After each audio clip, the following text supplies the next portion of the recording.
जैसे कि हमने पिछले वीडियो में बात की थी प्रकृति के बारे में कि प्रकृति 3 प्रकार की होती है, वात, पित्त और कफ। 3 प्रकार की प्रकृतियों की हमने चर्चा की थी और जाना था कि किस प्रकार के व्यक्ति में किस प्रकार के शारीरिक और मानसिक गुण पाए जाते हैं। तो आज के वीडियो में हम विशेष रूप से वात प्रकृति के बारे में चर्चा करेंगे, वात दोष के बारे में और इसके समस्या और समाधानों के बारे में हम बात करेंगे। तो आयुर्वेद के अंदर वात प्रकृति यानी कि वात दोष को सबसे ऊपर रखा गया है।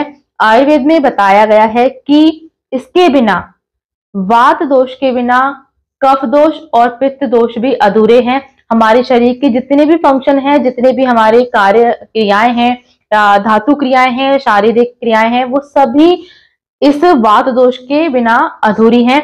आयुर्वेद में सभी को पंगु बताया गया है। यदि वात दोष नहीं है तो ये सभी क्रियाएं, धातु क्रियाएं, शारीरिक क्रियाएं पंगु कहलाती हैं। तो इसीलिए आयुर्वेद में वात दोष का विशेष महत्व है।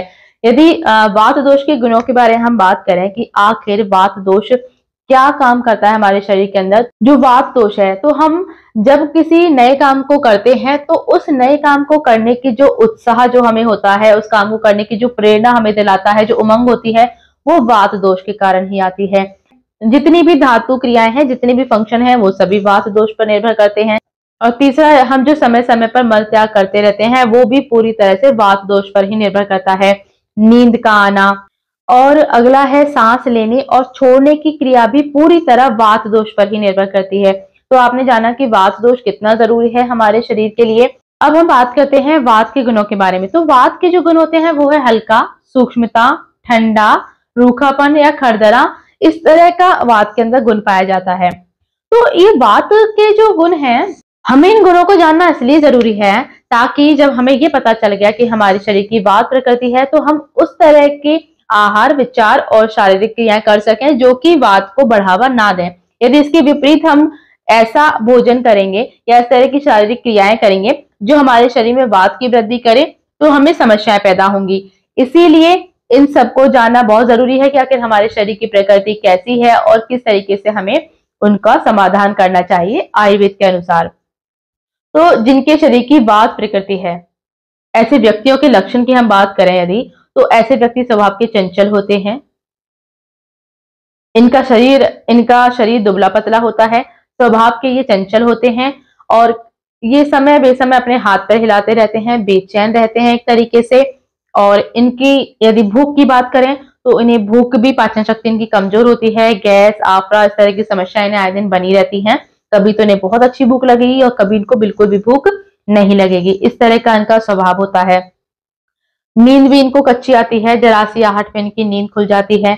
आवाज की यदि बात करें तो इनकी आवाज में भी रूखापन पाया जाता है। कटी फटी और रूखी, तीक्ष्ण इनकी आवाज होती है, सुनने में वो हमें प्यारी नहीं लगती है। इस तरह की इनकी आवाज होती है। और इनकी त्वचा और साथ साथ इनके बाल भी रूखे पाए जाते हैं, बेजान तरह के पाए जाते हैं। तो ये है वात प्रकृति वाले व्यक्तियों के गुण।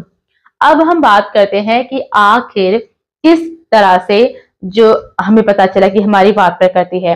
अब हम बात करते हैं कि किस तरह से इस समस्या का समाधान करें। समस्या नहीं है, प्रकृति है अपने शरीर की। तो अब हम बात करते हैं कि किस तरह से यदि हमारे शरीर में वात दोष बढ़ा हुआ है तो उसका समाधान आयुर्वेद के अनुसार किस प्रकार किया जाए। तो आयुर्वेद में वात दोष के लिए एक जो, जैसा कि वात का गुण होता है रूखापन, इसके लिए आयुर्वेद में स्नेहन को विशेष महत्व दिया गया है, यानी कि मालिश। तो जैसा कि इस वात दोष वाले व्यक्तियों की त्वचा में रूखापन होता है, बेजान त्वचा होती है, तो इनको मालिश की बहुत ही आवश्यकता होती है। मालिश इनके लिए बहुत काम करती है। मालिश करना, सिकाई करना, ये इसके अंदर आयुर्वेद के अंदर बताया गया है। और इनके लिए उत्तम होता है तिल के तेल का प्रयोग करना। तो तिल के तेल से आप मालिश कीजिए और उसे आप अपने भोजन में भी शामिल कीजिए। आप उसे डायरेक्ट ले सकते हैं और आप सुबह उठ करके थोड़ा सा तेल लेकर के आप मुंह में अपना भर लीजिए, जैसे गार्गल करते हैं, इस तरह से फिर आप उसे कुल्ला कर दें तो कहीं ना कहीं वो भी आपके शरीर में पहुंचेगा। तो तेल का मालिश कीजिए और गर्म भोजन कीजिए। बासा ठंडा भोजन आपके लिए बिल्कुल ही हानिकारक है आपके शरीर में, वरना ये वात को बहुत बढ़ा देगा। तो गर्म चीजें लें, आहार में भी गर्म चीजें शामिल करें और गर्म पानी से स्नान कीजिए। हो सकता है तो स्टीम यदि आप ले सकते हैं, स्टीम बाथ जिसे कहते हैं, आप वो लें। तो इस तरह की क्रियाओं को आप शामिल करें। और जिनकी वात प्रकृति है वो थोड़ा आराम ही किया करें, क्योंकि अधिक परिश्रम करने से इनके शरीर में दर्द पैदा हो जाएंगे। तो इन्हें आवश्यकता अनुसार आराम की ही ज्यादा सलाह दी जाती है। तो आपने जाना कि वात प्रकृति वाले व्यक्तियों को किस तरह से अपनी प्रकृति को समझते हुए आयुर्वेद के अनुसार अपना ध्यान रखना चाहिए। तो अगले वीडियो में हम मिलेंगे पित्त प्रकृति के समस्या के समाधान के साथ।